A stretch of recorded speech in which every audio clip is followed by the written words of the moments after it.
Before we begin, I want to share a brief content note. This podcast discusses coercive control, emotional abuse, and parental alienation. There are no graphic details, but these topics can be heavy. Please take care of yourself while listening, and feel free to pause or step away at any time. Hi, and welcome to episode 5 of After the Quiet. There is a point in many controlling relationships when conflict stops feeling shared. Not because there is no conflict, but because responsibility quietly shifts. Suddenly, everything feels like your fault. I didn't notice it at first, but somewhere along the way, I was apologizing constantly. Not because I believed I had done something wrong, but because something had upset him. I was always saying, I didn't mean to upset you. I said it if I talked to a male. I said it if I made plans without checking first. I said it any time his mood shifted and I felt responsible for fixing it. This was all before cell phones. If he called my house and the phone line was busy, he wasn't pleased. I felt pressure to explain, to justify, to reassure. I remember fighting with my parents to get call waiting. At the time, it felt practical, like it would make things easier. Looking back, it was another way my life quietly reorganized around managing his reactions. I remember one time when he came to pick me up and his hand was bleeding. He had punched a wall and caught a stud with his knuckle. He played it off, said someone dared him to do it, that it was just an accident. A few weeks later, the dashboard in his car was loose and falling down. He told me he had punched it in anger. Something shifted inside me. I started to believe that punching things was a normal response to anger. And without anyone ever saying it directly, I learned something else. It was my job to make sure I didn't cause that anger. From that point on, I was careful. Careful with my words, careful with my reactions, careful with my presence. I tried my best not to anger him. Not because I understood what I'd done wrong, but because I feared the consequences of getting it wrong.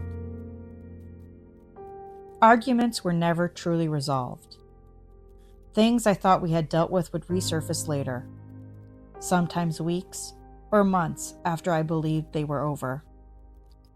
But if I ever brought up something he had done, I was told I was crazy, that I needed to get over it. I remember running into my ex at the mall while we were shopping together. My ex didn't say anything. He didn't approach us. He didn't interact at all. But just seeing him was enough. He became angry. There was a commotion. He threatened my ex, said he would beat him up if he ever tried to contact me. And afterward, on the drive home, it was my fault. I was accused of knowing my ex would be there, of orchestrating the encounter, of causing the situation. After that incident, my ex's mother contacted my mom. She said she was worried about the relationship I was in. Looking back now, her fear was very valid. But at the time, I convinced my mother that they were just jealous, that they couldn't handle that I had moved on. Without anyone ever writing them down, I learned rules. I didn't bring up anything I knew would upset him. I didn't talk about males. I didn't accept invitations to parties or gatherings if he wasn't invited to. And when he was angry and trying to start a fight, I stayed quiet. I didn't react. I didn't explain. I didn't defend myself. because every time I tried, my words were twisted.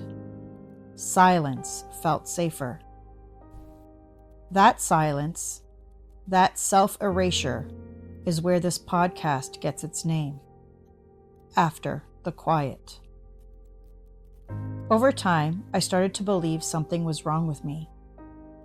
That I was too much, that I talked too much, that I was too naive. I started to believe that men only talked to me to hit on me, and that I was too stupid to realize it. And still, I kept trying, because I believed I could be better, that I had good qualities, that if I just tried harder, he would love me in the way I needed to be loved. I thought I could earn safety, earn value, earn peace. At the time, I didn't call this blame. I called it commitment. I called it patience.